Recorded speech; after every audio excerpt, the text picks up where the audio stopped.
What's up, everybody? Welcome to the Two in the Teal podcast. I'm Ethan. I'm Marcus. Thanks for riding with us. We're going to be here with you all season long. A lot of tears, a lot of happy times. Give us a like and subscribe. Let's freaking go. Yo! Yo. Welcome back, everybody. Returning guest, Quint Boyd. Quint Boyd returning. It's our guy here. Welcome back, Quint. Welcome back. He's a show favorite. The audience loved him. I had people reaching out saying, my brother is the person I'm talking about, reaching out saying, wow, Quint really knows what he's talking about. And I was like, yeah, it was sure awesome. does. But really quick, starts the show, guys. We got breaking news. What we got? We got Two in the Teal, exclusive breaking news. I haven't seen this reported anywhere else. Taylor Swift and Travis Kelce got engaged today. Whoa! Incredible. Again, I That's have wild. not seen this reported anywhere else, so this is a Two in the Teal exclusive report. You know, guys, I'm going to do a quick 30 seconds on this. If they have a long, happy marriage and have tons of kids, awesome. If they get divorced after a couple of years, great. I don't care. All I care about is October 3rd, 2025, The Life of a Showgirl drops Friday. 4, 5, 6. Monday night, Chiefs, Jaguars in front of the world. 3 days post-album drop.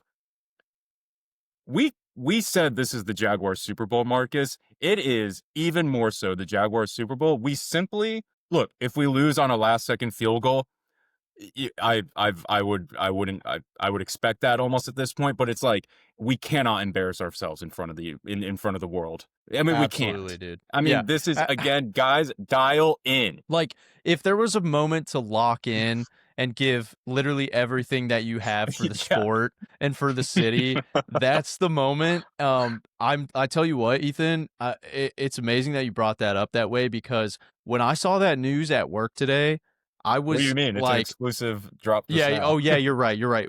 You mean when tomorrow you heard it just now? when I'm at work, I'm gonna tell everybody. Oh my gosh, did you hear? Did you hear the news? Yeah. And the first thing that popped into my mind was I have to tell Quint and Ethan that this is now even more so the Jaguars Super Bowl. Like, for the next, I don't know how many years, we have to win this game. And if we don't win, like you said, have a really good competitive game and don't have one of those Bills blowout games like we did last year, or Lions. Yeah. But, dude, I feel you. Imagine we destroy them like we did the Seahawks back in 2018, and then somebody throws a taco at Taylor Swift like we did to one of the Bennett brothers. Yeah. Electric. Yeah. Electric. Dude, she's going to arrive. Do you think T Swift sits up in the box, and when she wins or when the Chiefs wins, do you think she's spraying champagne on the fans? Is that a T Swift move? I'd let her. That's fine.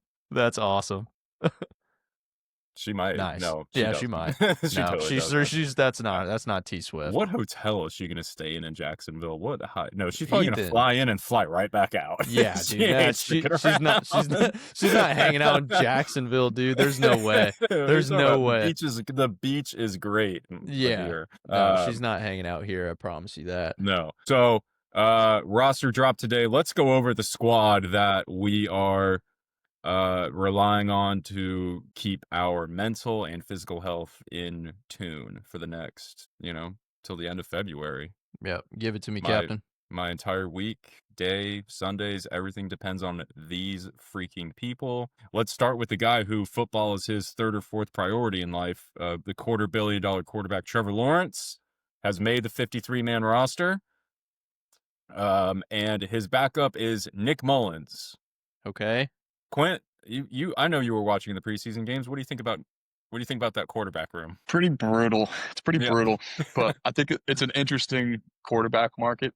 I mean, I don't know. He doesn't know our system, but DeVito played a lot of meaningful snaps in the NFL, and he was released, right? And then you got all the guys coming out of the Rams system, and Stetson Bennett, and there was one other name, Trask. I know was getting waived. So there's a couple potential names out there. Which we desperately need because there's so many teams that have 3 quarterbacks in that room nowadays. Yeah. My thing is Trevor will get hurt. He usually does. Like he does not Yeah. have 17 games in him, and that's not out of his own. Like it's just he just seems to get hit sometimes, and not Yeah. the Al-Shaair might try to decapitate him again. I don't know. The backup quarterback's going to have to play. I need more arm talent than Nick Mullins. Nick Mullins is there because he knows the system from the Vikings. You need CJ Beathard. He would be great. Beathard would be great. We need somebody. We need somebody. I mean, the Giants have 3 people, right? Obviously, the Browns had 5. They're now down to 4. I mean, 3 if you're not counting Deshaun Watson. I mean, Garoppolo's a backup out there somewhere. Kirk Cousins a backup out there somewhere. Kenny Pickett's a backup out there somewhere. I mean, there's a lot of big names, and we need one of them. Yeah, we need one of them. Are you thinking like we go get someone before regular season? I would assume we're gonna pick somebody up. I don't know though. I can't pretend to be rookie Gladstone. will probably go back to the practice squad, but the backup needs to have more arm talent than Nick Mullins. Okay. I'm sorry. I hear that. I'm sure he's a great guy, and he's a great quarterback. I mean, God, I bet he's one of those sneaky. He's made so much money just backing people up, Yeah. baby. Just. So I mean, it's got to be like a dream job. Like yeah. just like getting paid to practice, pretty much. You know. Mhm. Well, I mean, I'm sure they do more. Like they're super invested in the locker room or whatever. But that's just comes with football. But I mean, you don't have to go out there on Sundays and like risk concussions and big injuries, and you're just getting paid a big old check to sit behind somebody. Sounds kind of nice. It's a real nice lifestyle he's got. Yeah. No state. We need income something. tax. We need something. We need something big, Quint. We need something big for sure. There's some options. We'll see what Gladstone does, but I'm excited to see him work this like the different waiver claims and see what he can do. I'm excited. That could be one of the biggest moves of our off season is who are we going to go grab at QB? Because Trevor will probably get hurt. Yeah, exactly. And Trevor, we don't need to spend too much time on Trevor. Just the entire team's success and everything depends on him. So no pressure. Paid him $250 million. No pressure. Running backs, no surprises. ETN, Tank Bigsby, Facial Tootin, and LaQuint.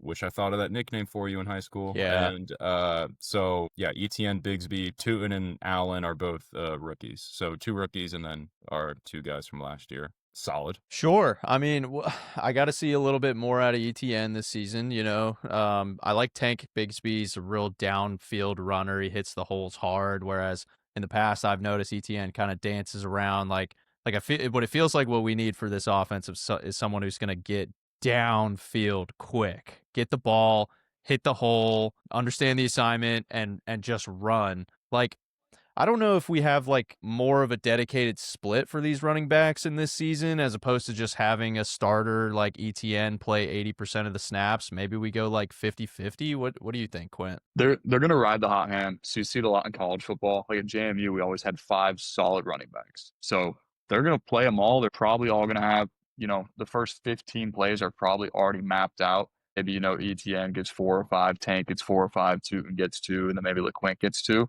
Most likely just 3. And then whoever's hot is probably who they're going to ride for that game. So it might be different every single game, to be honest with you. Obviously, if one guy gets into a groove and takes over the backfield, then good on him. But I'm way more high on Tank. I was high on Tank coming out of college. I drafted him in my dynasty for that reason. Because the running back's entire job is to get past the first guy. The first guy cannot bring you down. And Tank, in the SEC, he was the number 1 running back in college football for yards after contact. And you see that the same exact thing in the NFL. Professionals trying to tackle him. Wow. Yeah. The first guys don't bring him down. First guy does not bring him down. Whereas ETN, I think you breathe on him and he goes down. But he's pretty dynamic in the pass game. So and he gets really good in space. I mean, he's really shifty in space. You give him a little bit of distance and he can maneuver his way around a tackle, but it's just like, what kind of offense are we constructing in the run game? Are we looking for dancing? Are we looking for like, go get me 4 yards kind of offense? We'll see, but it'll be stable either way. Yeah, he had an injury or something, and that's another thing with these 4 guys is like 1 or 2 of them are going to get hurt. So you need the 4. So need depth, yeah.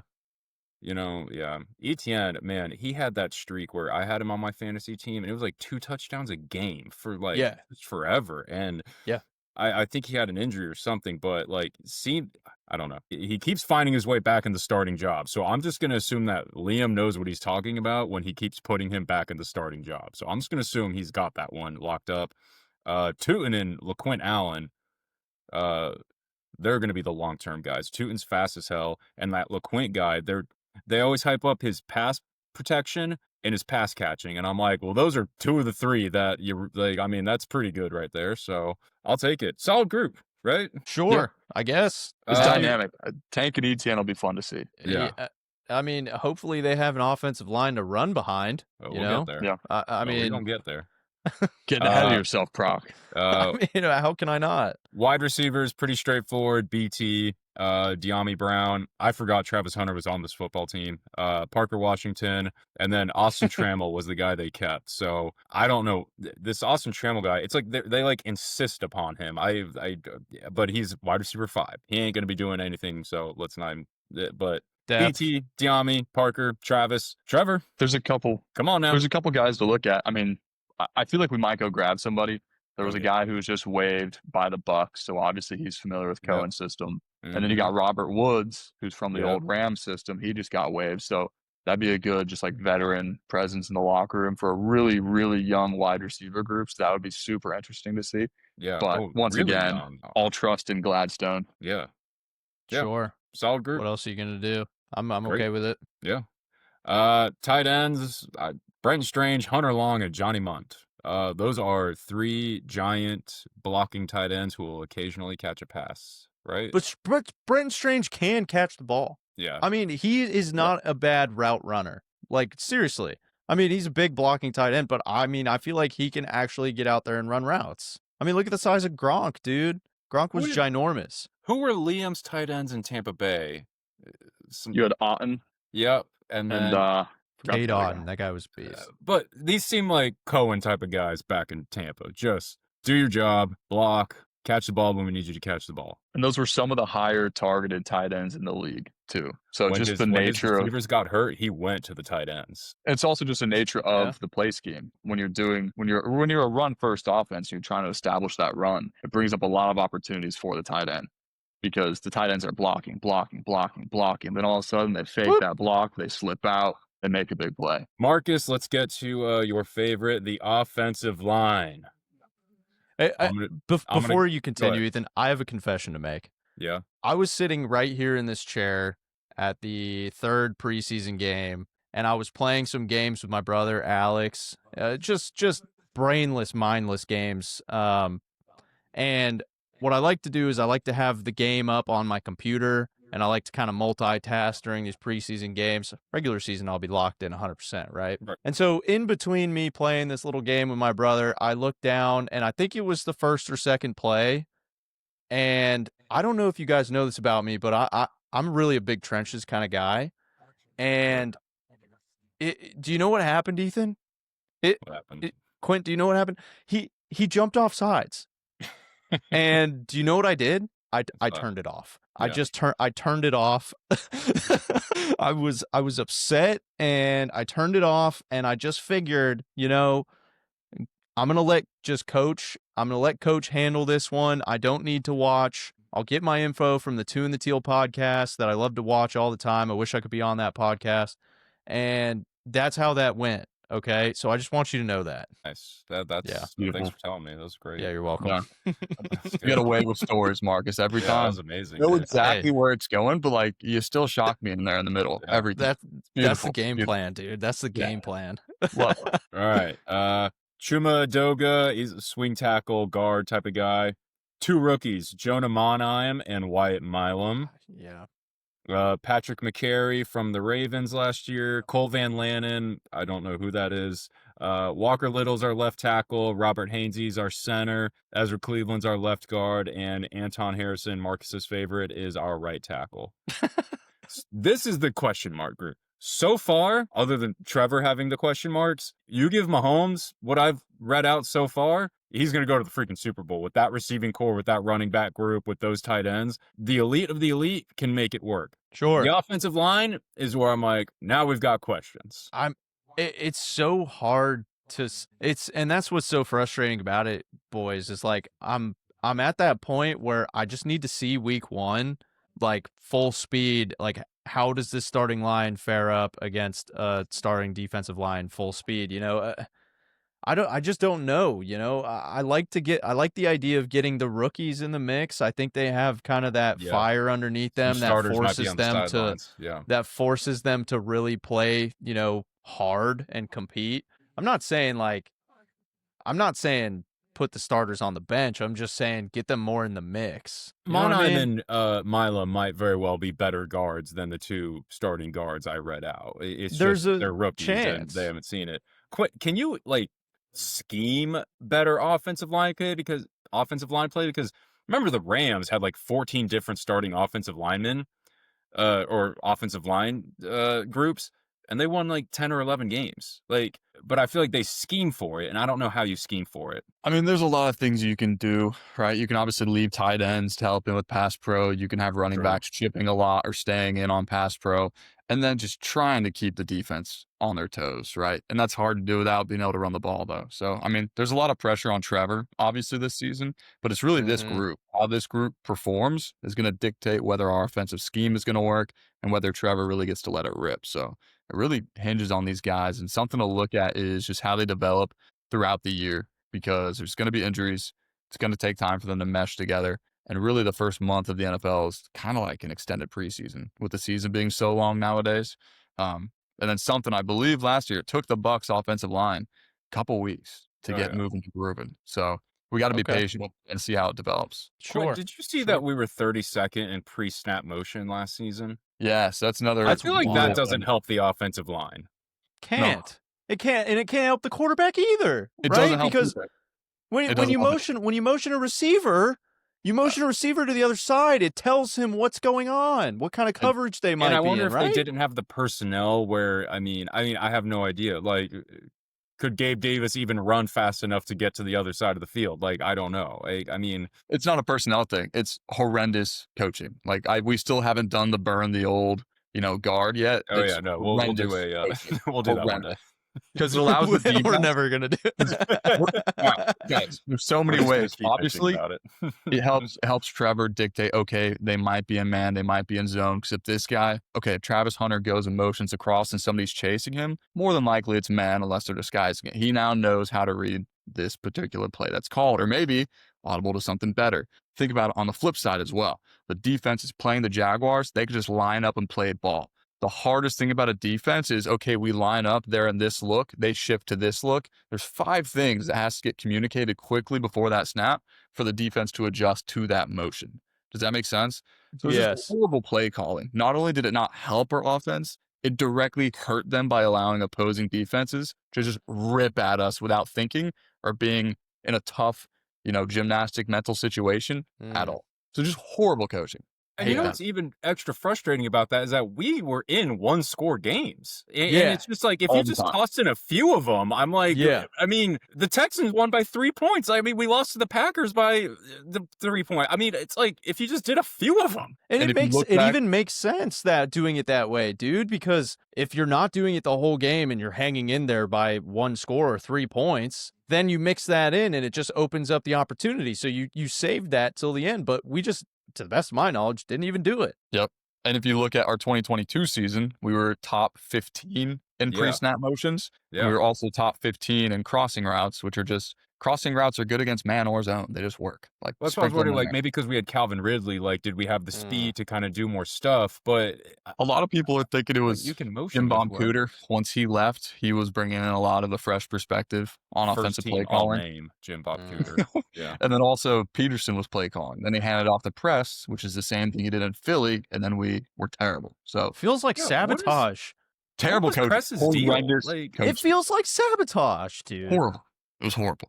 Terrible. I also wonder, was there something going on, and we'll do a rant about last season, but was there something going on where Doug felt like his attention needed to be elsewhere? So he was like, press, I need you to call the plays because I've just got to handle more because I don't know if it was personnel, he didn't like the defensive coordinator. I want to know, why did he hand the play calling to press? and then why did he not override him and say hey, why are you doing no motions? Dude, I swear to God, he had something on him. I don't know. He had something on him. I I don't know. swear. Apparently, there was internal beef between him and Balky, so maybe he was sabotaging Balky. I don't know, man. Don't get Who me knows, started. dude? Balky It was telling horrible. the owner that this is the best team they've ever assembled. It wasn't near it. To just Yeah. immediately frame, if anything goes wrong, it's Doug's fault, not mine. I've given you the best team you've ever had. And then, Yeah. I mean, What a terrible thing to say at the beginning of the season. I mean, why would you do that? Like, oh, You just shot yourself in the foot. All And right, to get all us right. back Well- to roster talk, and then I'll shut up, Ethan, is there's only 26 guys remaining on the roster from last year. So the new guard has come in, they're just washing them. That's so far. There'll be more that we lose over the next couple weeks. Yeah. But they're doing a whole reset. And we'll get to last regime's rant down the one day. road, but yeah. All right. D-line. I mean, not too much. Okay. Josh Hines Allen, beast.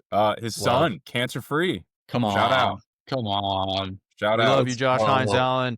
Congratulations to your son being brother. cancer-free. We have great healthcare facilities here in Jacksonville. I'm really happy we were able to help you. Yes. Well, I'm really glad we were able to help your son out. And thank you for being a part of our city and our team, man. Shout out to your son. If you ever hear this, we love you. Yeah. Love it. Congrats. Seconded. Trayvon Walker, who I have such a soft spot for because he'll forever live in the shadow of you should have drafted Aiden Hutchinson. And I got it. I hear it. But Trayvon Walker's a real good player. He is a good player. Yeah. It's the kind of thing where, like, if he was drafted 4 instead of 1, he'd be a hit. And he is a hit. But, you know, it's just, you don't draft a run stopper first overall, was my only qualms about that. And I understood it at the time. Derrick Henry was in the division, Jonathan Taylor. I understood it. But he's a beast, dude. So always got a soft spot for him. Can I throw something in there? Yeah. I truly believe that he is both, and he can be both a run defensive player, and a pass rush kind of player. Right. I think last season, with everything that conspired to go down and him gaining weight because they told him to, and crazy. I think Still got 10 sacks. Yeah, still got 10 sacks, but he should be at the top of the league, in my opinion, on sacks. Just based on his physical ability and capability alone. Like, I think he should be at the top of the league in sacks, and I'm going to give him the benefit of the doubt here and say he's going to have a pretty good season coming up here. And you got to consider that he's had 10 sack seasons and seasons when we're playing from behind all the time. So what does that mean? The other team's running the rock. Running the ball. Right? So if we get a lead and we get to see these guys like pin their ears back and get after it, I think we have an elite pass rush duo. We just have to be in the right scenario to let them rip. That's a great point, Quint. That's why you're here. That's a big criticism. Never would have thought of that. It's a big criticism of Micah Parsons and the Cowboys is that a lot of Micah's stats are coming from the Cowboys being up 42-7 on the Panthers, or, you know, so when he can just have at it. And, you know, when he gets in the playoffs, it's okay, he's going against Lane Johnson and Jordan Mailata, so obviously he's not going to be as productive, but Micah benefited a lot from those 12-win Cowboy teams just decimating some team and him being able to just let at it. And that being said, Micah Parsons would look real good in teal. Yeah. No, he's going to be a Cowboy. Devon Hamilton, the only player from our 2020 draft, still on the team. Wow. That was 5 years ago. It's not that long ago. It feels a really long time ago. You want our first memory lane? That draft was C.J. Henderson. I think he's out of the league. 9 overall. Tristan Wirfs, left tackle at the Buccaneers, was available there. I know I'm Monday morning quarterbacking, but and then Kayvon Chason, Justin Jefferson went with the next pick. So that one's just tough. He's doing great in New England, apparently. Apparently he made the 53, but it's not just that they didn't hit on those first 2, it's that they're borderline out of the league. I mean, that's crazy. And look how far that'll set you back. A bad draft. Yep. Anyway. Okay. DeJuan Smoot. Smoot is back. Love him. Some pass rush depth. Thank you. Sure. Colin Saunders. Taylor Swift connection. I'm fired up about him, to be honest with you. Yeah. I like him. I really am fired up about him. Austin Johnson, number 69, Austin Johnson. I didn't know. That's all right. Good for you, Austin. Nice. Nice. Emmanuel Ogba, more depth at pass rusher. Eric Armstead, Mason Smith, And then our 2 undrafted free agents, Danny Strigow, pulled up to the Senior Bowl on 12 hours notice, and another first-team All-Name, B.J. Green II. So, yeah, D-line, pretty good. First Come team on. all name. Come on. It's just another position. Got to have Hell depth yeah. there. Very nice. It's I'm cool. satisfied. It's cool that the culture's paying off because that's what they were talking about. Like him, and then you mentioned before, like Kaiser, they just showed up, they played out of position, and that's what our new regime loves. And I love it too. I think we all love it. Like the guys love ball. We want to see those guys win. So hopefully it pays off long term. Yeah, get those guys in the mix. Linebackers, Devin Lloyd, Foye Oluokun, Ventrell Miller, Jack Kaiser, shout out, Yasir Abdullah, and Dennis Gardeck. Sure. All right. Sure. I mean, sure. You know, like, give him the opportunity. Lucan, I don't know how he gets so overlooked all the time, man. I love that guy arms so are much. Insane. Foye Oluokun has crazy arms. I love that guy. He is Duval. Yeah. Chad Muma was released. That was a 3rd-round pick like 2 years ago. That's crazy. Yep. Yeah. By the way, cut day. 3rd-round pick, Luke Fortner, traded for Colin Saunders. 3rd-round pick, Chad Muma, straight up released. 2 4th-round picks, Javon Foster and Justin Jefferson, released. Yeah. Brutal drafting. This is why you don't do intangible, or no, this is why you do football guys. You watch film and you get guys who play football. You don't get guys who show up at the combine and do 57 bench presses. You know, it's just, Balky was a silly goose, but we should have known because he got run out of his previous job too. So I don't know why we ever went with him, but apparently he's a real smooth talker. Like he worked with Goodell for a while before the Jaguars hired him. Like he worked for the NFL. Like he's a smooth operator apparently. Interesting. Defensive backs, Jordan Lewis, Tyson Campbell, Darnell Savage, Travis Hunter, Christian Braswell, Jerrion Jones, Raywan Lane III, Antonio Johnson, Eric Murray, Monteric Brown, and Dewey Wingard. Daniel Thomas was one of my favorites. He was cut. I hope the Cowboys pick him up. He's a beast. God's gunner. DBs? Okay, yeah. DBs, yeah. DeAndre Prince, cut. DBs, I think Travis Hunter is going to have to play a lot of cornerback.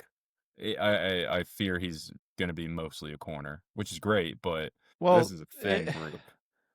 And I mean, I feel like we're cushy at the wide receiver room, right? I mean, yeah. I feel like we've got it pretty. I mean, between BTJ and Parker Washington, you know, I mean, Diami, yeah. Yeah, obviously, yeah. I mean, Diami Brown, he's going to be a good wide receiver 3. Travis Hunter, throw him in those, you know, specialty plays, at least what I think. But I've seen like a lot of people, and give me your take on this, fellas. I've seen a lot of people saying that if he's not playing consistently both ways, we lost that trade. Yeah. Is that fair to say? You can't trade a 2 and a 1 for a wide receiver or 2 and a 1 for a corner. Okay, unless they're so Darrelle Revis or Julio Jones, but I don't know if he's Darrelle Revis and Julio Jones. I don't know that either. So, Quint, what do you think? Yeah, I mean, I agreed. If he has to play both ways. Does he have to be, you know, all pro both ways? No. I think if he's a solid, even a 2 both ways, like if he's the number 2 receiver and the number 2 corner, solid number 2 corner, I think that's still worth it, you know? Yeah. So, but yes, he has to play both ways at a high level for sure. Yeah. And like a lot. A lot, yeah. There's no doubt. This group seems to have the most to prove, like the offensive line on the offensive side of the ball. Improved to what I would consider like league average. Which is fine, which I'll take it, dude. Like, yeah. Oh no. There's not a lot of like superstar safeties at the moment. That's true. Which is just something I was thinking about the other day. So yeah, it's interesting. Dude, get me fired up for this next one you're gonna go over, Ethan. So I mean, I saw these 3 names at the bottom of this list, and I just got my adrenaline. My blood pressure is probably so high right now. All world Pro Bowler, punter, Logan Cook. Come on. Beast. I think he was 2nd team All Pro. I mean, unbelievable player. Such a dog, dude. I'm gonna save the best for last. Yeah, Cam Little, the unofficial field goal record holder in the NFL, 70 yards. I'm gonna say it's official. he looks like an accountant. I mean, he's my favorite. He is just awesome. Crazy. Yeah. Crazy. And And just then automatic. And then our only first team all pro player, long snapper, Ross Matisic, dude. What an absolute beast, dude. His highlight tape is so sick. That's probably the best special teams group in the league. Like, it's gotta be from top to bottom. I mean, I think the Chiefs have that punter, Areza, and then Harrison Butker. Like, that's the only thing I could even think about. Cam Little is in the Brandon Aubrey, Harrison Butker category of kickers. Like, he's up there now. Yeah, he's got to be. And Logan Cook's tip of the spear at punter. One of the best for sure. And Ross Matisic is literally a first-team All-Pro long snapper. Dude, he's literally Hart. He's literally Hart. That guy, I mean, show me another long snapper who gets after the football like him. I've never seen it. I'll give a shout out to Christian Kuntz, Steelers long snapper. Got the opportunity to meet him through my wife. Cool dude. Went to his wedding. Played some golf with him. He's currently, I don't know if this is leaked news. He's playing through an injury. He's a tough SOB. He used to play for the Jags, so go Jags. Hey. So he's up there. He's a solid guy. Dude, he's a Pittsburgh boy. They're all tough. Yeah, nice. I love that, dude. That's awesome. I mean, if we were to do like who are the 5 best players on the Jacksonville Jaguars, 3 of them are sitting here at the specialists, and then you'd go what BT and Josh Hines Allen, and then it's Logan Cook, Cam Little, and Ross Matisic, dude. I mean, what a crew! Like, don't forget about Aluakun, bro. Aluakun's tight. Travis Hunter's gonna be great. Overall, this roster, I'm like, we're gonna do a schedule prediction here in a little bit, but overall, I mean, none of it matters if Trevor doesn't show up, man. It's it's a way better roster than last year. The floor has been raised for sure. We need our boy with the Head and Shoulders sponsorship to show up, play ball at a high level, make his passes, go through his reads, which is new to me. I thought that was something that he should have been able to do a while ago. But hey, I love it. As long as you're doing the job now, that's all I care about. Shout out to you, Trevor. I took you over every single other quarterback. It was in the Trevor Orr series. Oh, right. Yeah. Yeah. More. So I'll take you over anybody, dude. Yeah. All right. I mean, hey, that's the roster. I think the floor has been raised. So, y'all, we will see you in the next video when we do our official schedule predictions for this season with the initial 53-man roster, that is. So, boys, it was a pleasure. It was always a pleasure. Nice little roster. Fun cut day. Peace out. See you, buddy.